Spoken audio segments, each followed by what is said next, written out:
It's the Ralph Nader Radio Hour. Stand up, you've been sitting way too long. Welcome to the Ralph Nader Radio Hour. I'm David Feldman. Steve Scrovan has the week off, and joining us is the man of the hour, Ralph Nader. Hello, Ralph. Hey, David.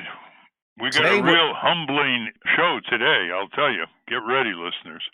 For me, every show is humbling. Today, we're going to talk about the psychology of peace. We've invited on the program Drs. Judith Eve Lipton and David P. Barash.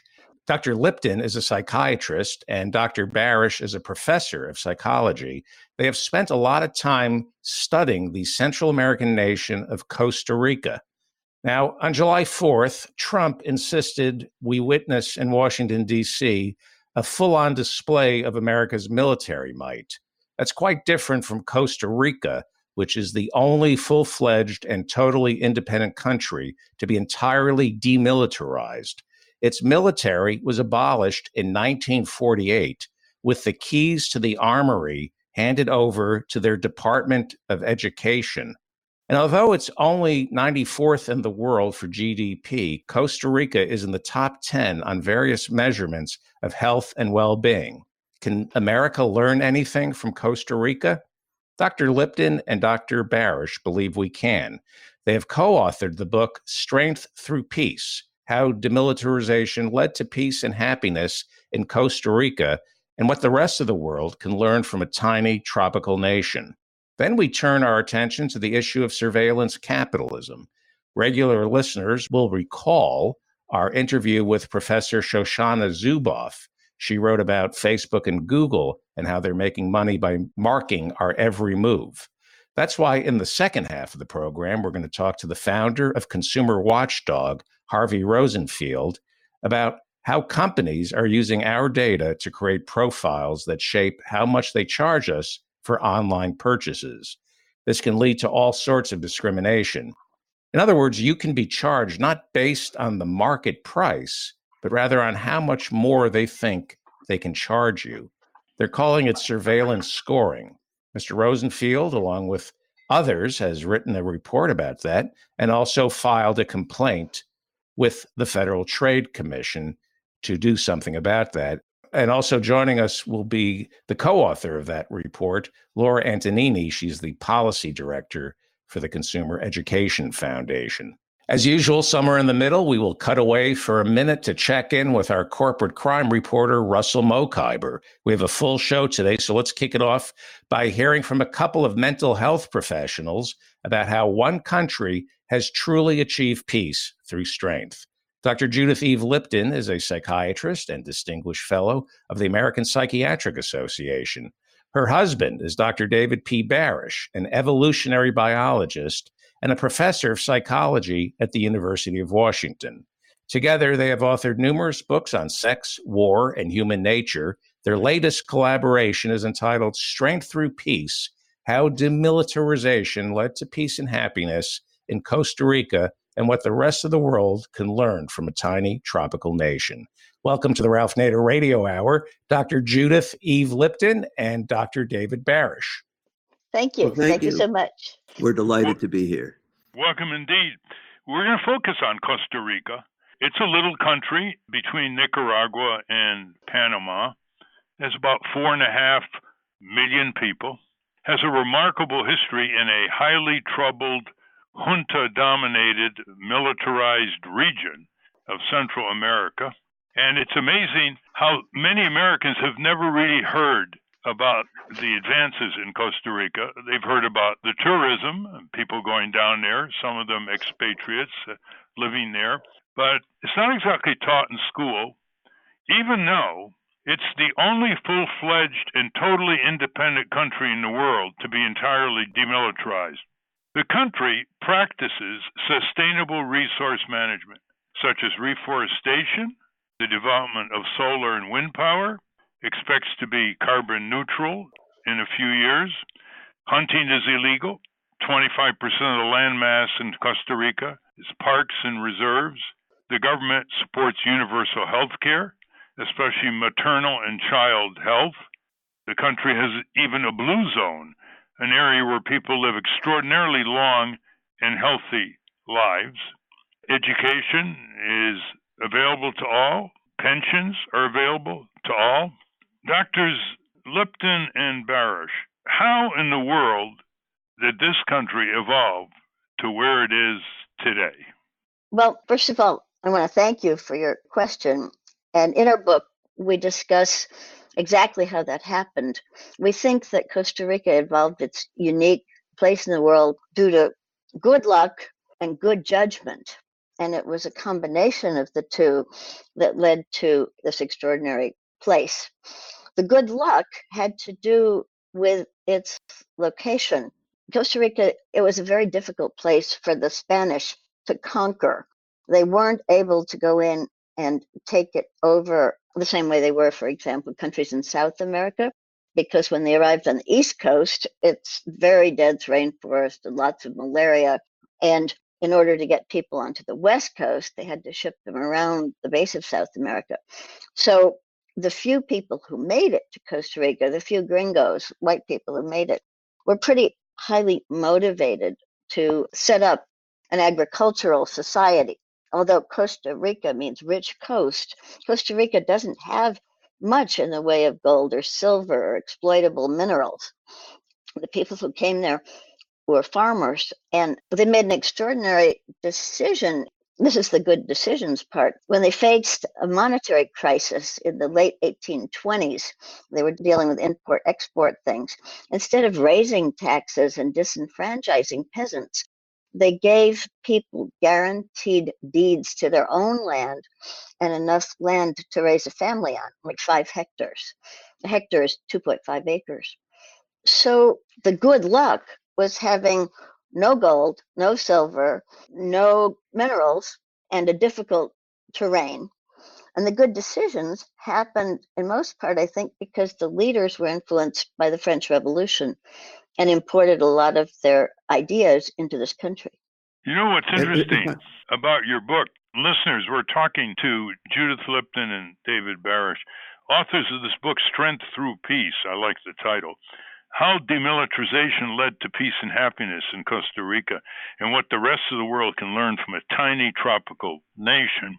The book has a lot of repetition in it, which I like, because I write books too, and I am tempted to repeat, and my editors have never liked that. So I'm glad you overruled your editors at Oxford University Press. Let's ask a question that's obviously on people's minds. It's all good and well to say they weren't cursed by the presence of oil, of gold, of silver. They had no deep water ports, as you noted in your book. They weren't inheriting what you called the, quote, violent war-prone cultures of either the Aztecs in what is now Mexico or Incas in what is now Peru. They've had no major hurricanes, cyclones, tornadoes, or tsunamis, frequent small earthquakes, but no large ones. And when the good things are added and the bad deducted, we see Costa Rica's unique status, not least that it became a paragon of demilitarization, end quote. And there had to be some really great leaders who brought this about, not just the mass population who obviously voted for these leaders. And by the way, listeners, I think in Costa Rica, voters are encouraged to bring their children to the polls, and their children vote in a non-binding manner, but they learn about voting in that way. I ran across this when I was interested in universal voting as a duty, as in Australia and some other countries. Anyhow, who are some of the great leaders? What would be the markers? The way we look at George Washington, Thomas Jefferson, James Madison, and on. Yeah, there were a number of them in the 19th century. And interestingly, they perceived themselves often as being like the Roman general Cincinnatus, who would become a leader for a time, although usually not a military leader, and then they would withdraw to their farm. And the Costa Rican leadership throughout much of the 19th century really perceived that as their model. That's what they were supposed to do. They were not supposed to be highly established with the military. They were supposed to do their job and then retreat to the farms. It's kind of like the Jeffersonian ideal. And indeed, Costa Rica has a long history of valuing the yeoman farmer as the ideal image. At the same time, Ralph, it's worth noting that there were some dictators in the 19th century. There was a group particularly that called themselves, actually, I'm not sure if they called themselves or they were subsequently identified as the Olympians. They weren't dictators, though. They were intellectuals. They were social engineers who decided to make sort of socially positive contributions to society, knowing that they'd been educated in France. They wanted to bring French Enlightenment to the ideas. They knew they were rich because they were part of the coffee export industry.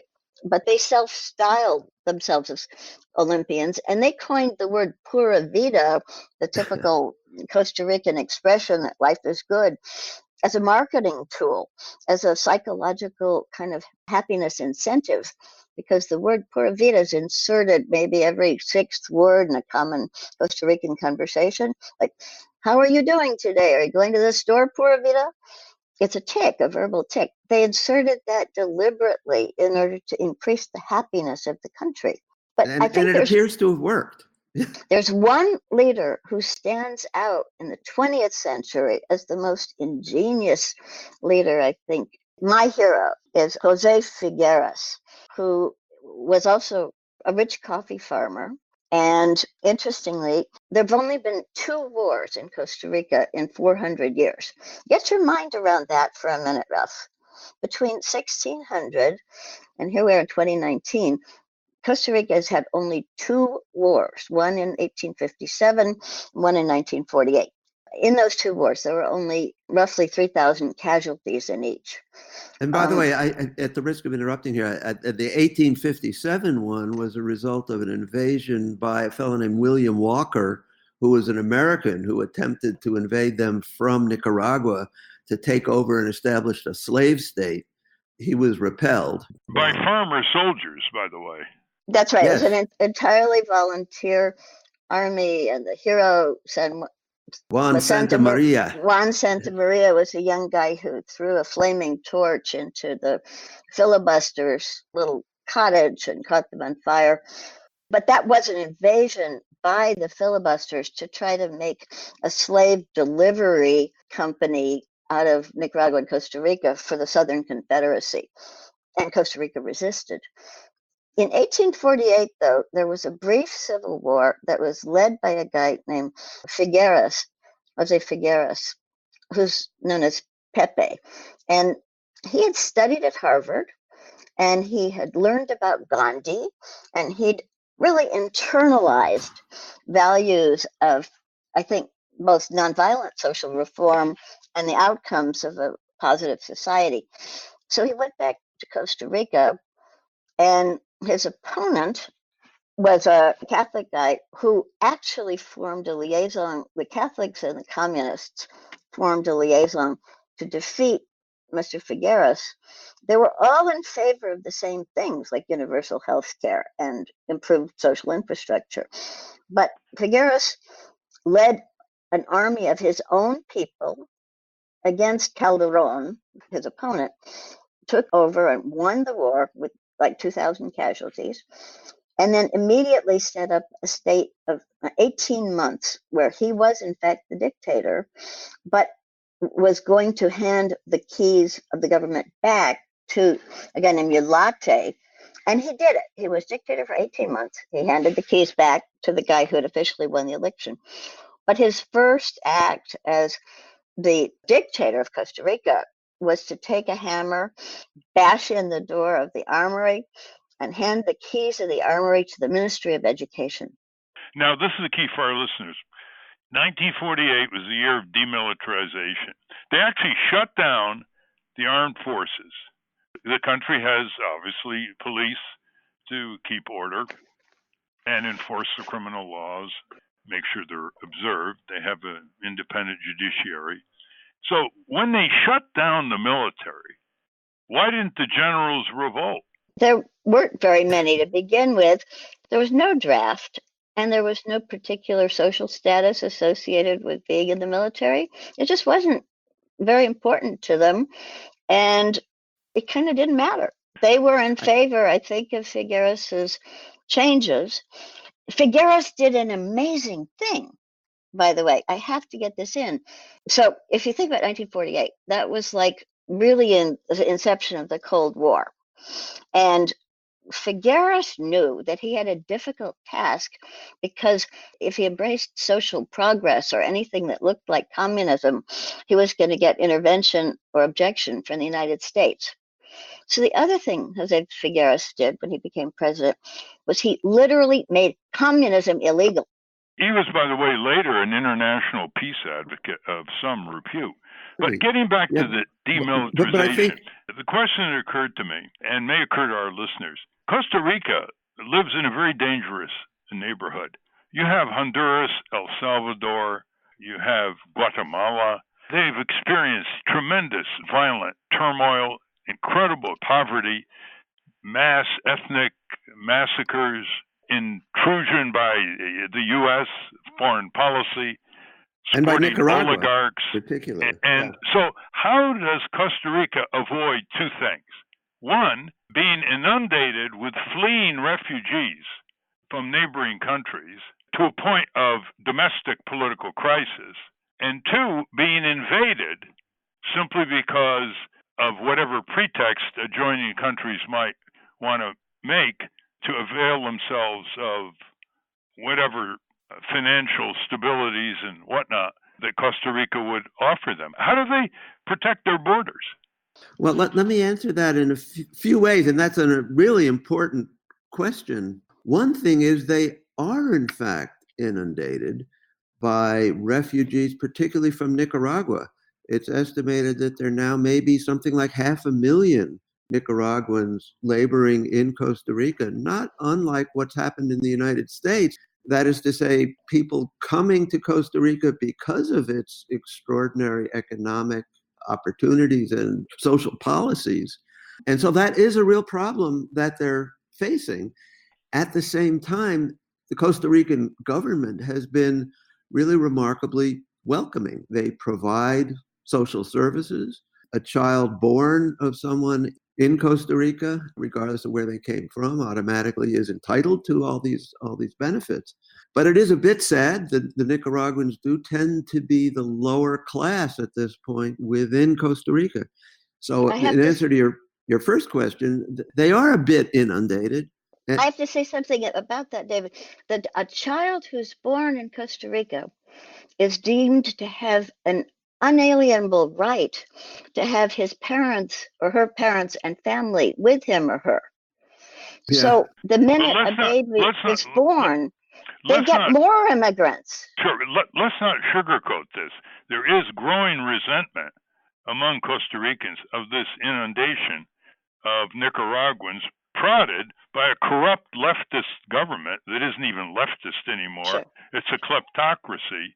And it's dominated by a few families, including Daniel Ortega, who's the ruler of Nicaragua. There is increasing resentment. Can this lead to any destabilization of Costa Rica? We're talking about more than 10% of the population, the equivalent of, let's say, 33 million people going into the U.S.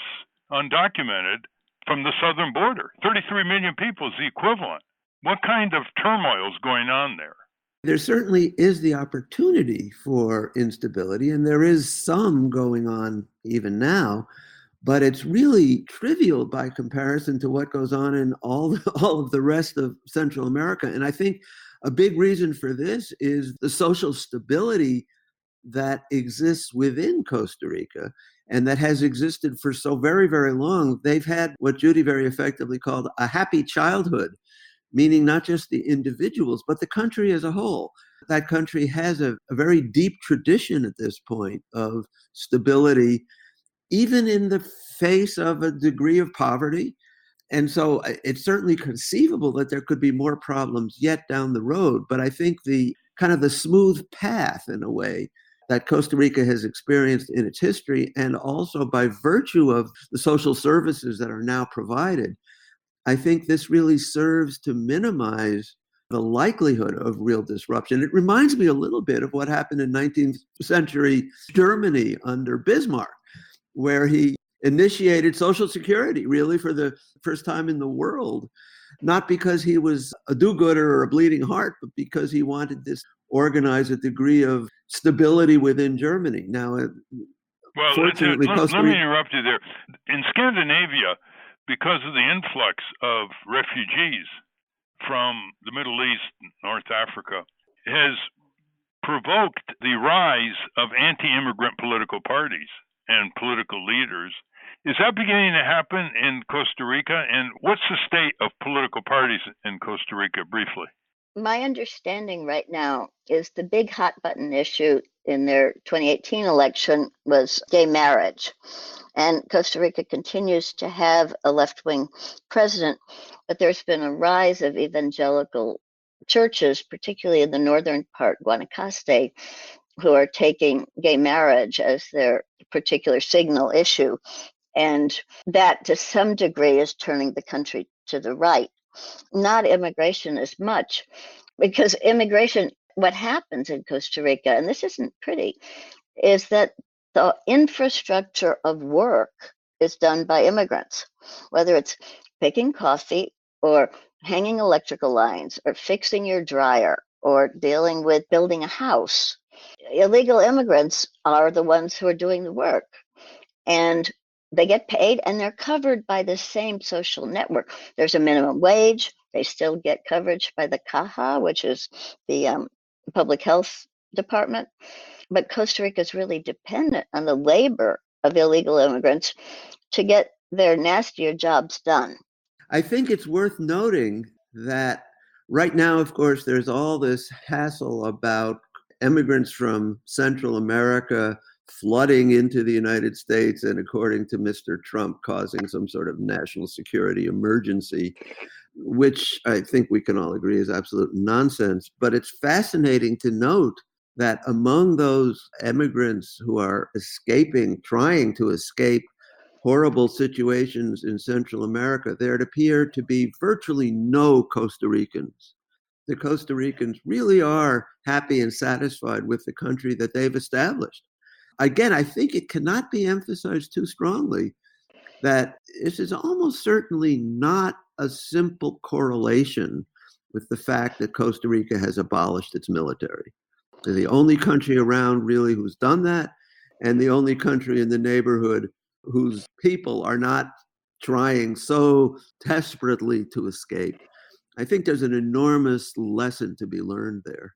Well, our immigration crisis comes fundamentally from the historic support of U.S. imperialism backing juntas in Central America, backing oligarchs, backing plantation concentration of power, reducing the peasants to desperate levels of poverty, unable to feed their families, and fleeing north. We know that, and the comparison with Costa Rica further demonstrates that thesis. The other is that the moment Trump made this a big issue and he started threatening to destroy the asylum laws and close the border, that freaked out many desperate Central American families in places like El Salvador and Guatemala and Honduras to flee north before the borders closed. So just once again, Trump created his own problem, and now he's trying to exploit it for his reelection prospects in 2020. Your book has a lot of comparisons. I mean, you talk about what the military-industrial complex has cost our country in terms of lost prosperity and so forth. When this book came out, did you expect it to get heralded, to get a gee whiz coursing throughout the land of the free, home of the brave, the USA? Or were you disappointed?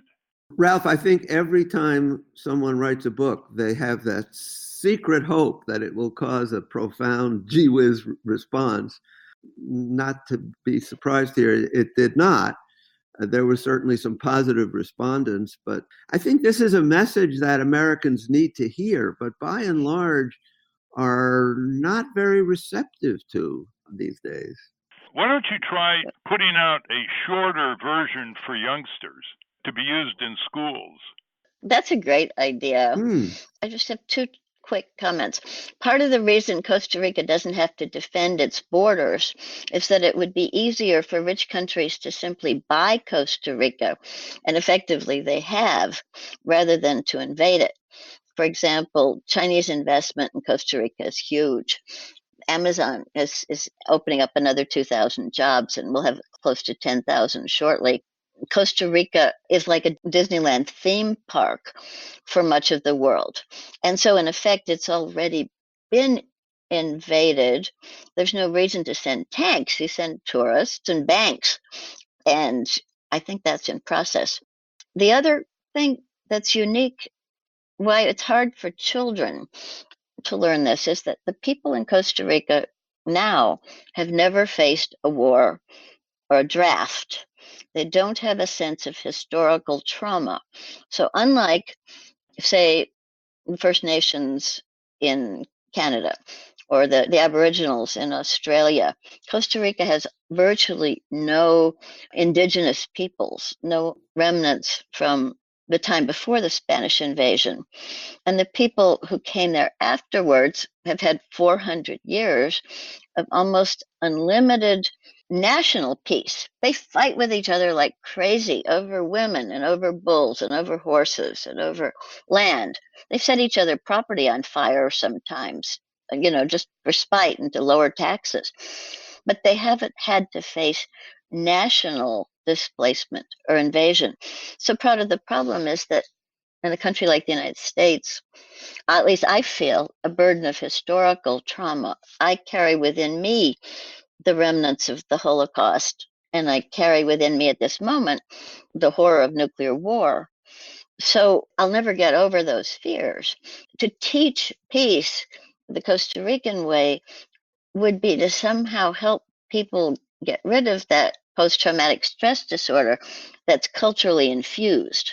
Well, there's no doubt 71 years of demilitarization has struck some pretty deep roots in the culture of Costa Rica and reaped tremendous dividends that must be apparent to almost everybody living there. We're running out of time, unfortunately. We're talking with Judith Lipton and David Barash, who's co-authored this book, Strength Through Peace, How Demilitarization Led to Peace and Happiness in Costa Rica. We're at the end of our discussion. How can people access this book? It's probably not in many bookstores. How can they get it? I think the easiest way is our friend Amazon. If you look up David Barash, you'll find lots of books by David. Judith Lipton, that's me, or just look up Costa Rica and then Peace on Amazon, and I think our book will pop up. Well, thank you both very much, and good luck on your political education of the American people using the example of tiny Costa Rica, which has solved a lot of problems and met a lot of necessities of their people that we would do well to scrutinize and learn from. Thank you. Well, thank you, Ralph. And I know it's a cliche, but please keep up the good work. We'll always do that. Thank you for your lifetime of exemplary activism. You're a hero. You're quite welcome. Look forth to your youngster's book on Costa Rica, the way Howard Zinn did with his book, The People's History of the United States. That's a good lovely idea. image. Yeah. Okay, thank you again. Thank you. We've been speaking with Doctors Judith Eve Lipton and David P. Barash. We will link to their work at the Ralph Nader Radio Hour website, ralphnaderradiohour.com. When we come back, we're going to find out how companies are using your information to charge you more for the products you buy. But right now, we're going to cut away to hear the Corporate Crime Minute from our corporate crime reporter, Russell Mokhiber. You're listening to the Ralph Nader Radio Hour. From the National Press Building in Washington, D.C., this is your Corporate Crime Reporter Morning Minute for Friday, July 5, 2019. I'm Russell Mokhiber. United States chip makers are still selling millions of dollars of products to Huawei despite a Trump administration ban on the sale of American technology to the Chinese telecommunications giant. That's according to a report in the New York Times. Industry leaders, including Intel and Micron, have found ways to avoid labeling goods as American-made, the Times reported. Goods produced by American companies overseas are not always considered American-made. The components began to flow to Huawei about 3 weeks ago. The sales will help Huawei continue to sell products such as smartphones and servers and underscore how difficult it is for the Trump administration to clamp down on companies that it considers a national security threat. For the Corporate Crime Reporter, I'm Russell Mokhiber. Thank you, Russell. You're listening to the Ralph Nader Radio Hour. Our next guests are consumer advocates urging the Federal Trade Commission to investigate an online practice where retailers use your information collected by data brokers to decide how much to charge you and to even decide how well they're going to treat you. Harvey Rosenfield is one of our nation's foremost consumer advocates. Mr. Rosenfield authored Proposition 103 that has saved California consumers hundreds of millions of dollars in auto insurance premiums. He has also co-authored groundbreaking initiatives on HMO reform and utility rate deregulation, and is the author of the book Silent Violence, Silent Death, The Hidden Epidemic of Medical Malpractice. Harvey is also the founder of several nationally recognized consumer organizations, including Consumer Watchdog and RepresentConsumers.org, whose recent petition to the FTC we will be discussing today. Also joining us is Laura Antonini. She's the policy director for RepresentConsumers.org and co-author of the petition to the FTC that we will be discussing. Welcome to the Ralph Nader Radio Hour, Harvey Rosenfield and Laura Antonini. Welcome indeed, Harvey and Laura. Let's get right to the core of the subject. There are companies like Walmart, Home Depot, Airbnb, Starbucks who get this data about you, consumers, from these data brokers, and they start stratifying you. That is, this is an approach where they can charge you differently, provide you with different levels of service, even affect your employment and housing opportunities. And this data invasion is coming on very fast. The Federal Trade Commission had a workshop in 2014, and as Laura Antonini has pointed out, it's coming on real fast, affecting more people, being utilized by more major sellers. And the two authors of this detailed petition to the Federal Trade Commission think it's illegal. Tell us, Harvey, why do you think it's illegal under federal law, and is it also illegal under the state of California laws? There's a Federal Trade Commission law that authorizes that government agency to investigate wrongdoing. And Laura, who's an expert in this area, will talk a little bit more about that. But the bottom line is that both the federal trade rules that govern corporate America and the state laws in states like California, where we have unfair competition laws and strong privacy protections, all converge to prohibit the single thing that's happening here, Ralph, that nobody understands. And you summarized it very well. A shadowy group of companies are making a multi-billion-dollar business out of taking information about Americans, as much as 50,000 separate pieces of information about each American that they've gleaned from our personal lives, and they are running that information through an algorithm, a software program, that spits out a score. And the score encourages retail companies, people we're doing business with as Americans all the time in the U.S. marketplace, to treat us differently. That's the critical thing. You're going to get a different score than me, Ralph, and I'm going to get a different score than Laura, and you may pay less for the same product that I want to buy. Or Laura may get worse customer service. She may be stuck on hold for 50 minutes while I get my call covered right away. And then the worst possible scenario here, which is what they're doing, is there's certain scores that these algorithms, these computers project that I am a crook just because I've returned something to a store on a number of occasions, or other behavior that they think means I'm going to become a criminal. No, Americans do not understand that this is already happening to them. And also, Harvey, if you complain too much because of shoddy merchandise or being ripped off, you're given a negative score. It's Big Brother on steroids.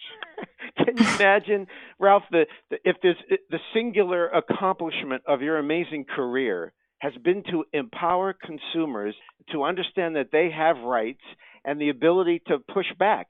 These secret surveillance scores is what Laura Antonini and I call them.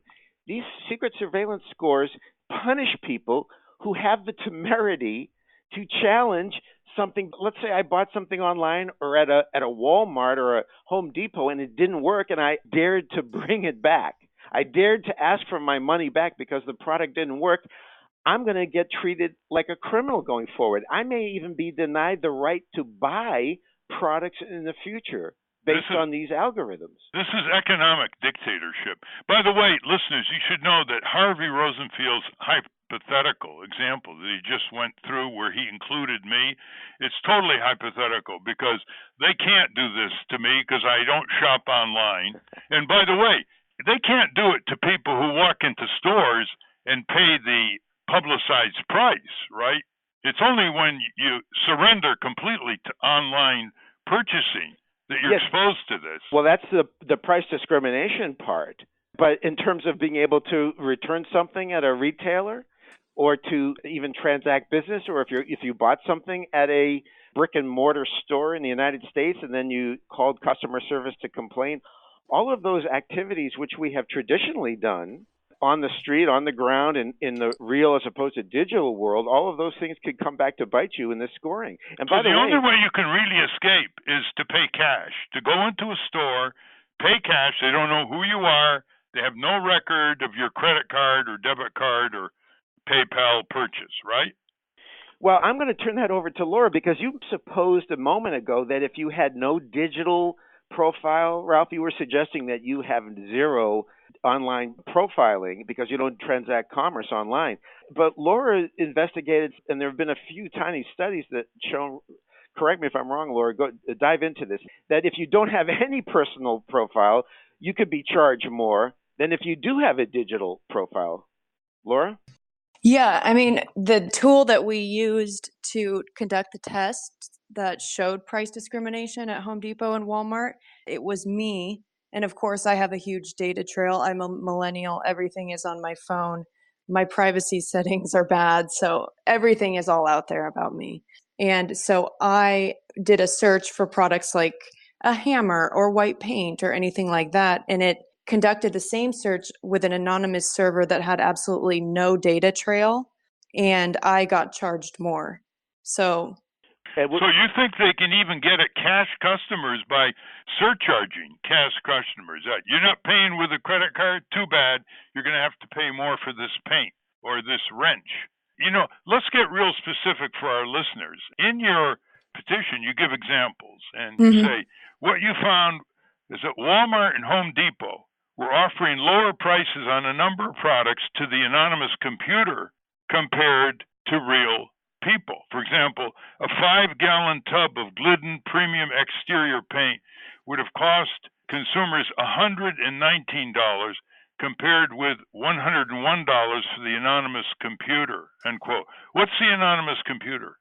It's an anonymous server called Tor. I don't know exactly where it's located, but these researchers at Northeastern, through a group called Volunteer Science, created this tool where you search simultaneously with the anonymous server. Well, you say that Walmart didn't respond to your request for comment, which is not surprising, but Home Depot did. And they said, look, the discrepancy in prices, and by the way, you're not just talking about prices, you're talking about degrees of fraud, you're talking about blocking people in employment and housing opportunities. It's not just price. But anyway, they explain the discrepancy in prices to their consumers, Home Depot, by saying it really is the location of the store in different regions of cities or different regions of the country. How do you respond to that? Well, yeah, their response didn't really make much sense to me. Again, that is still based on personal data, your proximity to a store, and I don't understand why you would be charged $18 more for a can of paint based on how close you are to a Home Depot store. So their response, it didn't really make that much sense to me. You know, what strikes me in looking at your detailed petition to the Federal Trade Commission, we'll get around to the Federal Trade Commission in a moment, a real patsy agency, which needs exposure again as we exposed it and reformed it in 1970, 71. Are people really getting upset about this, Harvey? You know, we've talked about outrage being the precursor for reform and change and respect in our economy. You know, what I can never understand is how people so willingly surrender their most personal data, like to Facebook, how personally sort of calm they are when their data is used against them in very perceived manner by them. Harvey or Laura, each one can answer. If you don't generate outrage the way you did when we worked together on Proposition 103 in California in 1988 to regulate the auto insurance companies, that really outraged people. They're being ripped off, charged, denied, discriminated. You could see the outrage that led them to the polls to defeat the auto insurance companies that year and save tens of billions of dollars to date. Do you see the outrage coming, or how do you use the language to demonstrate outrage? Well, Ralph, the precursor or the predicate for outrage is knowledge, right? When you got that auto insurance bill in the mail, you knew you were being ripped off, right? Went up 20, 30% each year until we took care of things back in 1988 here in California. But the truth is, what Laura has uncovered here is this. All of these surveillance scores are secret. Nobody even knows it's happening. There's been no public investigation. That's why we've asked the Federal Trade Commission to step in. There have been very few studies. I think the petition that Laura and I wrote to the FTC asking for the investigation and prosecution of these illegal activities is the first really condensed, thorough, and clear explanation of what's going on. And we still don't even know more than a tiny fraction of it. So how can people be outraged if they don't know about it? And then in terms of privacy, I mean, I'm going to let Laura, who's, as she admitted, a millennial, I'm going to let her explain why it is, or if it is, that her generation really actually understands how this data is being deployed against them. And even if they did, why this is different. Go ahead, Laura? Yeah, so I think what Harvey just said, the data being deployed against us, I think that's the main thing. I mean, the New York Times put out a report that said our phones collect up to 14,000 location data points per day for each person. So my phone knows that I get frozen yogurt every night at 9:30. My phone knows my menstrual cycle. My phone knows my medical conditions. It knows what I search for on the internet, knows I like cats, knows when I'm dating. That stuff doesn't necessarily bother me. And even a targeted ad for, let's say, a cat bed, that doesn't bother me either because I can ignore that. But the fact that it's now being weaponized against me to maybe deny my right to return a product, to charge me more, to potentially deny me a job that I might want because of where I live, and we can talk about that later, or deny me housing, or maybe charge me more for insurance or medication. I think that's when the people in my generation will become outraged, when we know how it's being used against us. But you see, you're making Harvey's implicit point, Laura. You should be outraged by the collection of this information before it comes home to raise your prices or deny you housing. And that's what the millennials don't understand. That it's the sheer collection of it, the outrage that your iPhone is betraying you while you're asleep. Alexa is betraying you while you were asleep. And it's okay. You have nothing to hide. No problem.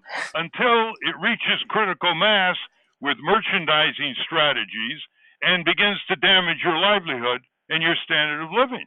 So you got to back up here. What's your answer? Well, I think, in my opinion, the battle for privacy is over. We've lost it. The data has been collected. I don't think there's any way we can really fight back against that now. I mean, a statistic that I find incredibly astounding is that by 2020, 1.7 megabytes of data will be collected every second for every person on Earth.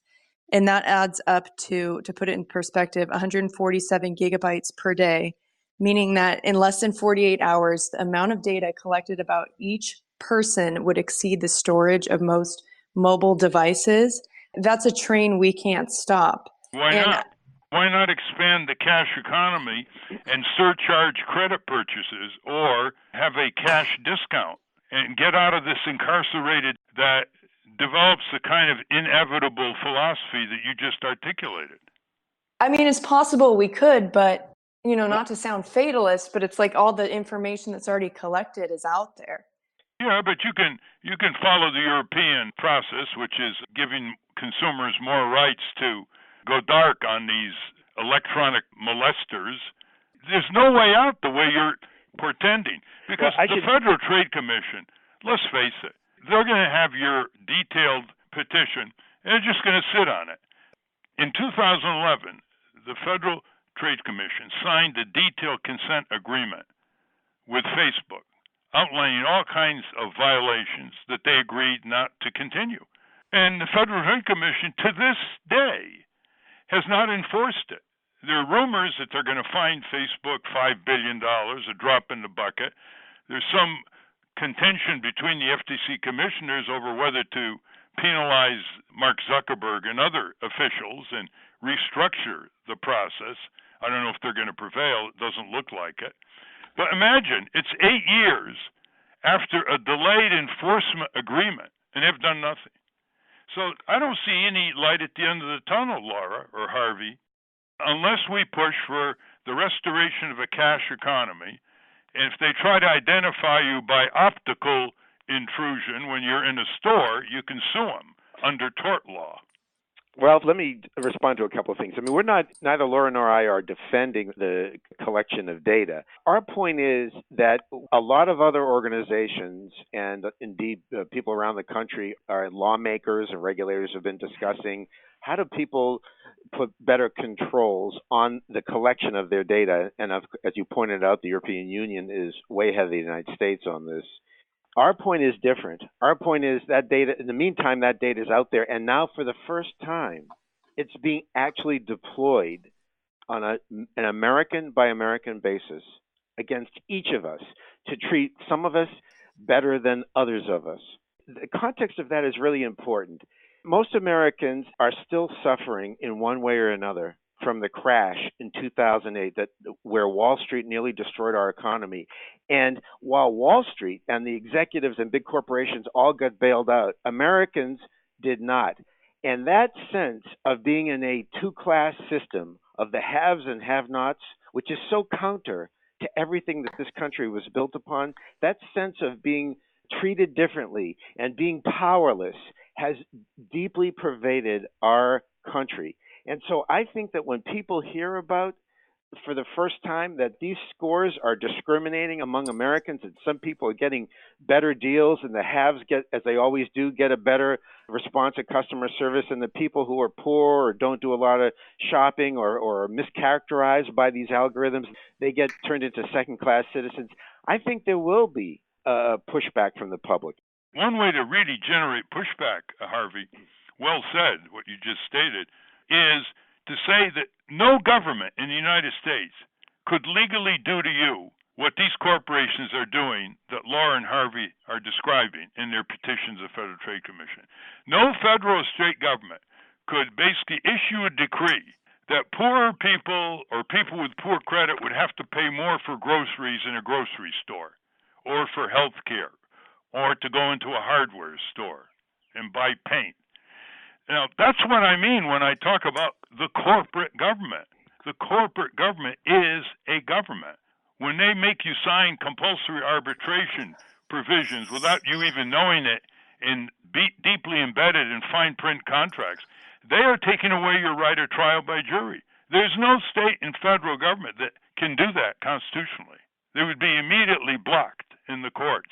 So these corporations are pursuing a level of authoritarian supremacy that exceeds what we would even be concerned of with government, because there are constitutions that can bar the government from doing these things.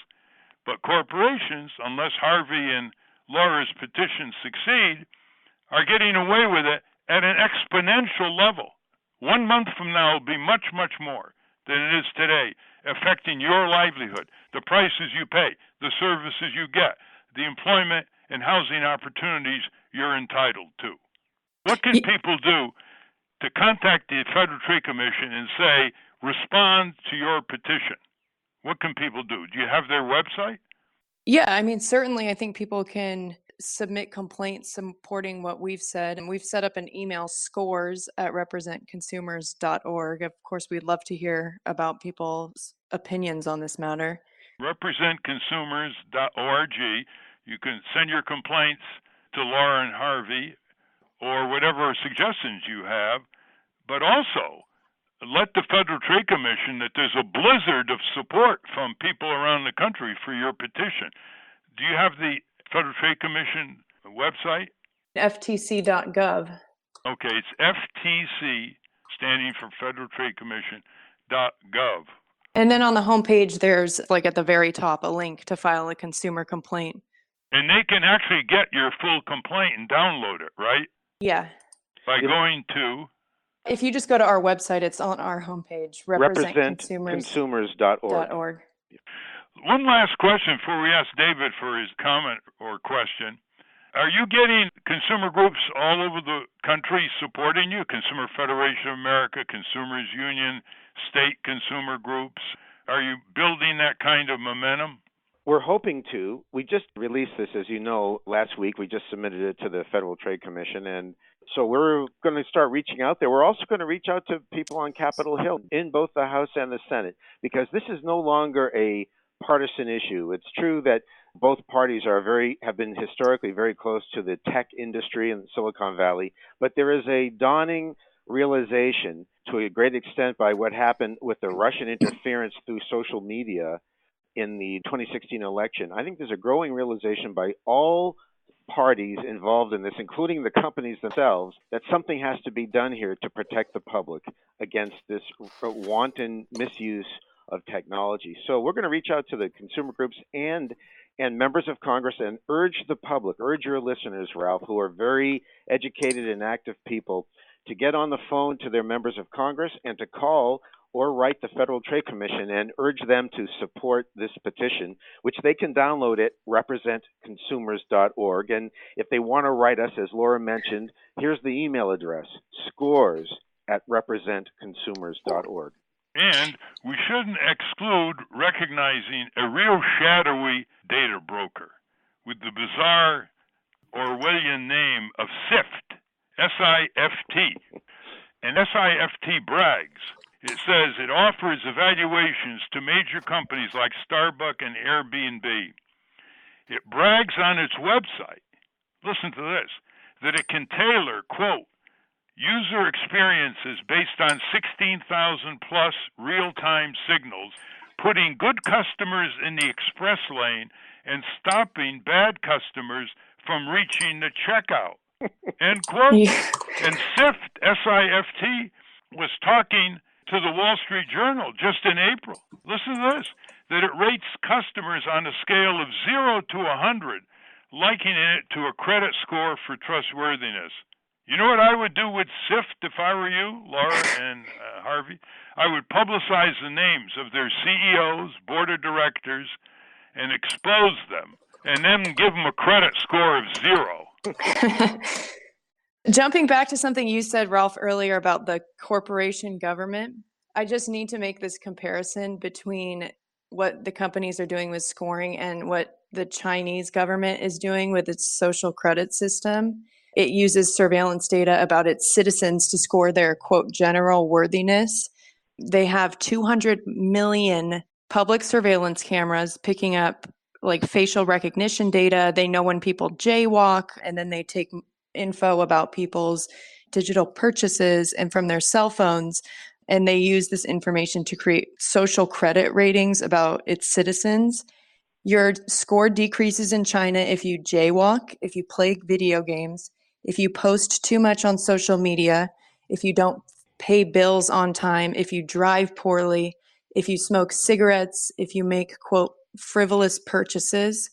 And if you have a low score, this is true, you can be banned from booking flights, from getting on a train, from staying at certain hotels. Your internet speeds might be throttled, and you might be rejected for a job or admission to a university. Beginning to sound familiar in the good old USA.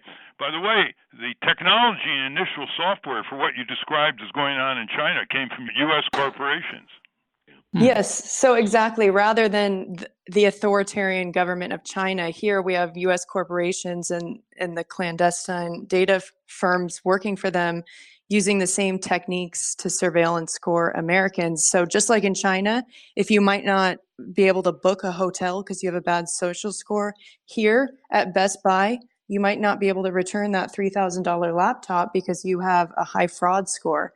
I must say, this raises the nice prospect that you can develop a left-right coalition here. I mean, conservatives, liberals are being affected adversely exactly the same way, and they should be right on in support of your petition to the Federal Trade Commission. So try to get some of the conservative groups like the American Conservative Union and others behind you on this. Will do. Well, we've been talking with Harvey Rosenfield and Laura Antonini, both attorneys, consumer advocates in California, who have petitioned the Federal Trade Commission to resolve this tremendous discrimination and hold it to be illegal under federal law. So we wish you the best in advancing this effort, and if there's anything else we can do to help you, just call on us. Thank you very much, Harvey Rosenfield and Laura Antonini, for your groundbreaking petition here, which listeners can get a copy of just by going to, one final time, going to representconsumers.org. It's on the homepage. There you are, listeners. Raise your indignation level. Gore Vidal once called us the United States of amnesia regarding our military empire ventures abroad and repeatedly doing the same thing year after year. Don't let us be called the United States of anesthesia. We have been speaking with consumer advocates Harvey Rosenfield and Laura Antonini. We will link to their work at the Ralph Nader Radio Hour website, ralphnaderradiohour.com. And if you want to sign that petition, go to representconsumers.org. I want to thank our guests again, Doctors Judith Eve Lipton and David Barash, plus Harvey Rosenfield and Laura Antonini.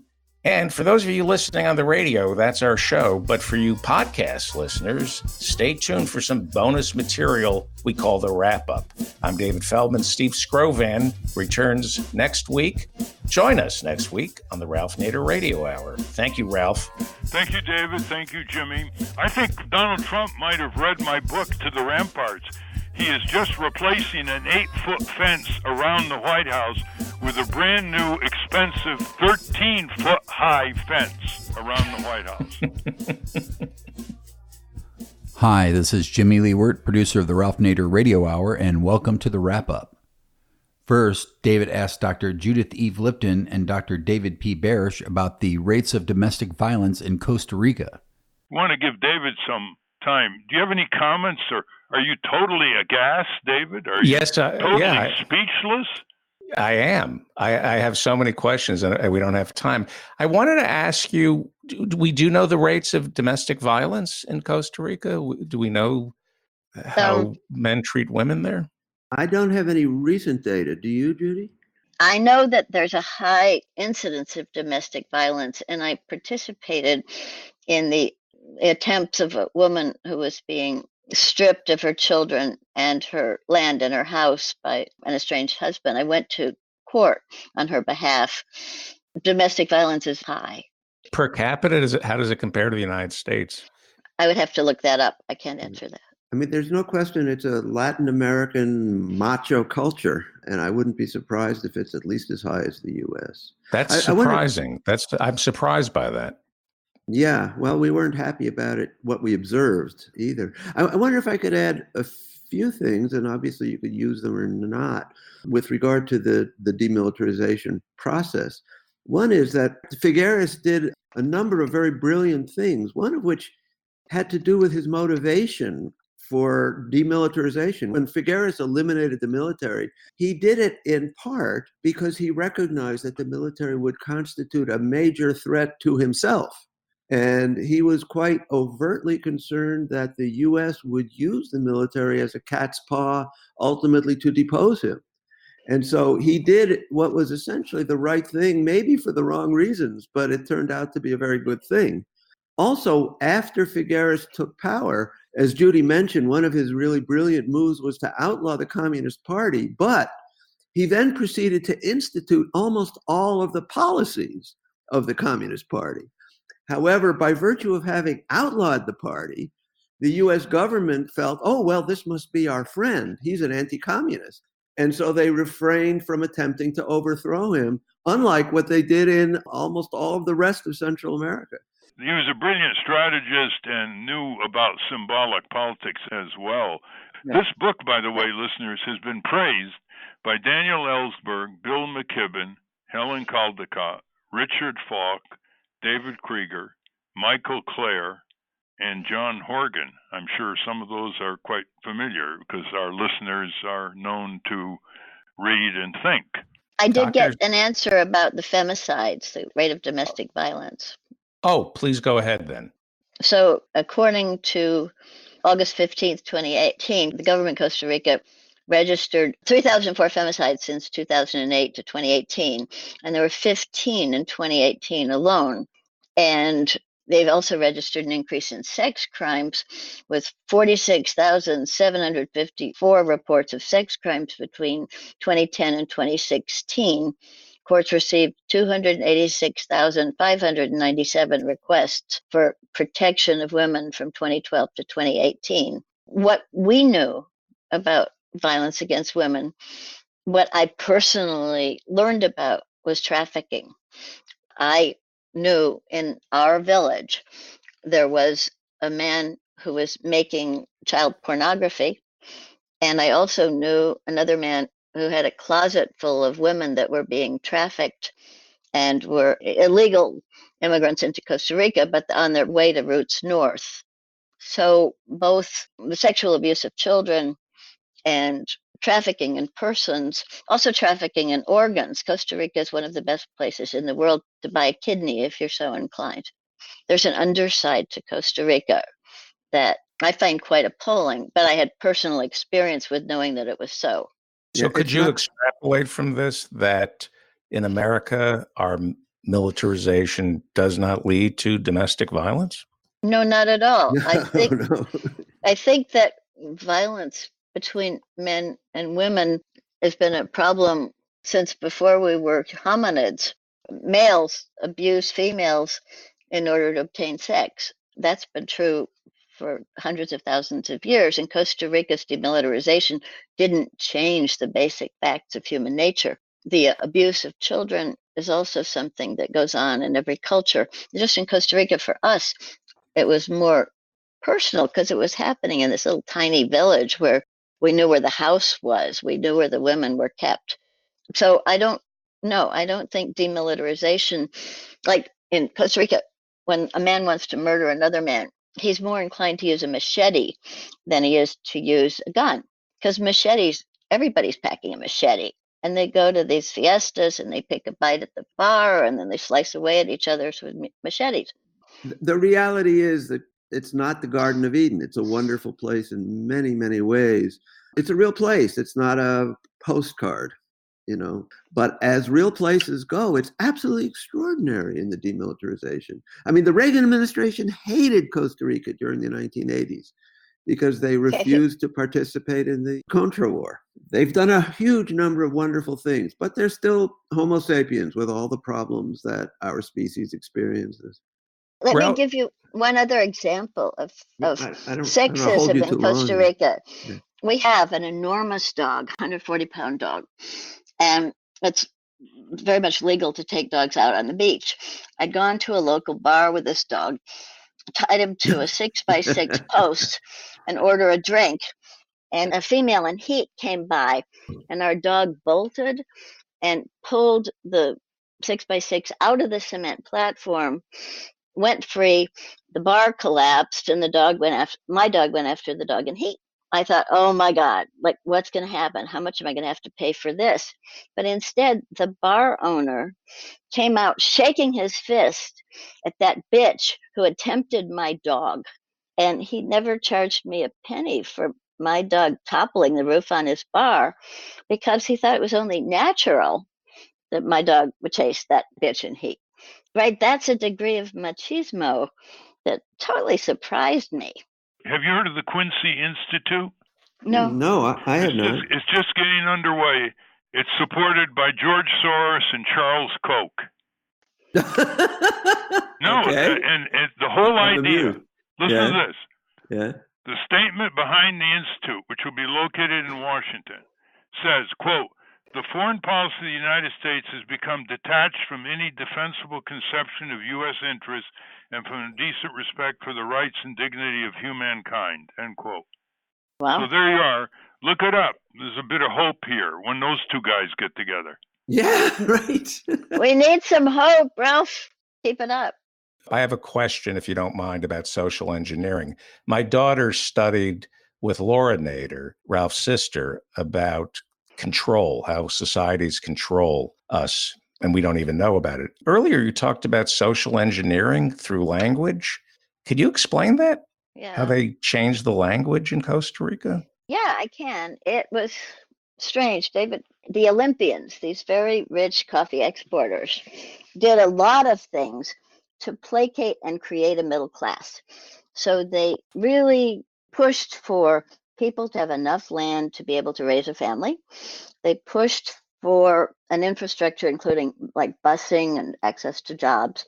They also introduced this word pura vida that became a meme. David, do you want to? Yeah, well, I mean, the phrase means good life or pure life, but the idea, I think, was that it introduces a kind of unconscious expectation that it may sound trivial, but when it keeps being repeated over and over again, I suspect, I have a strong feeling, in fact, that it becomes internalized in a way that is, if not unique, certainly unusual in Costa Rica. The people really seem to believe, and for good reason, that they really are having a good life. There are other phrases like tranquilo, which What year are we talking about? What year is this? Between 1880 and 1890. And it's still very prominent now. In fact, as Judy mentioned, pura vida is probably the phrase one hears more often than literally anything else, any other single phrase. But tranquilo and no panico. No panico. No Don't sweat panico. it. Don't panic. Yeah, and tranquilo. And there's another quedar bien, which means just get along. And that's another really frequent expression in Costa Rica. The goal of quedar bien, getting along, is much more popular than some goal of let's win this thing. Or this predates Bernays going down to Guatemala, trying to overthrow. That's fascinating. Well, actually, there was this, I'm forgetting the name now of the French philosopher of sorts. And every day in every way, I get better and better and better. A sort of a degree of self-hypnosis almost. Although in the case of Costa Rica, they had a good basis for it. And now Ralph answers a listener question. Time now for listener questions.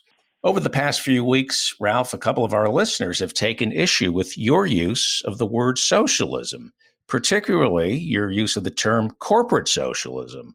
For example, last week you said, and I quote, "Let's get right at the so-called socialist specter, because what we have here is out-of-control corporate bank socialism. Namely, they reap the profits using other people's money.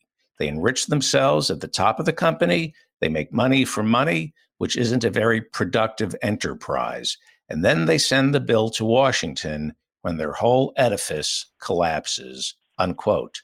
One of our regular listeners, Afdel Shahanshah, has a problem with that. He writes, "Ralph, socialism is democratic control of the means of production.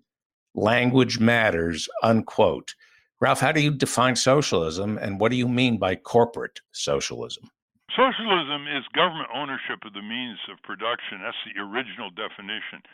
Democratic socialism is a value system that's added to the technical definition of socialism. We know we've seen socialism that's autocratic, authoritarian, more democratic, like in the Scandinavian countries.